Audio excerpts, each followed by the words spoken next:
Chapter 5. Fire. It was March. One night I was in bed, but I was not asleep. The house was quiet.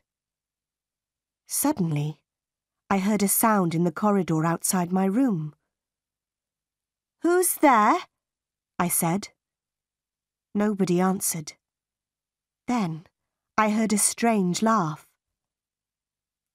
I got out of my bed and I went quietly to the door. I listened. I heard another sound. Somebody was walking up the stairs to the top corridor. Then I heard somebody close a door. Was that Grace Poole? I said to myself. Yes, it was Grace.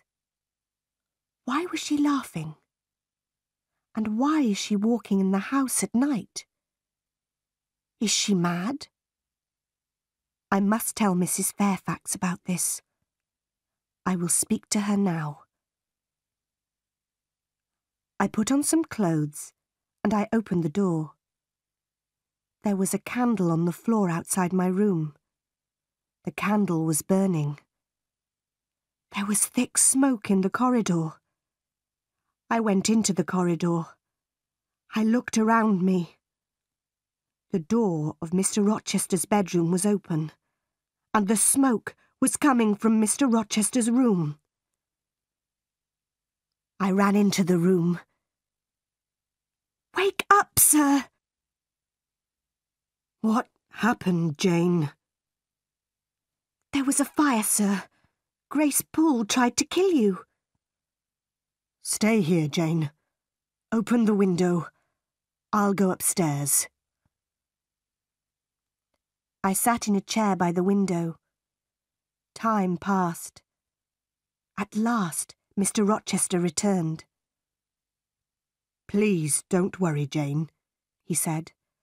"Grace Poole is a strange woman, but she won't hurt anybody tonight." I stood up. "Good night, sir," I said. Mr. Rochester held my hand. He looked at me, and he smiled.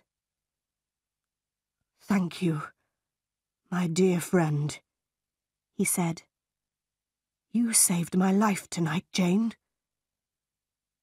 "Good night, sir," I said again. I went back to my bed. I was very tired. But at first, I could not sleep. Suddenly, I understood something.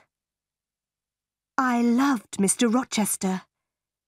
He had smiled at me. He had held my hand. Did he love me? I did not know. But I thought about Mr. Rochester for a long time. I did not see Mr. Rochester the next day.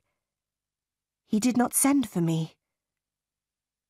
In the evening, I went down to Mrs. Fairfax's sitting room. The housekeeper was looking out of the window. "The weather has been good today," Mrs. Fairfax said.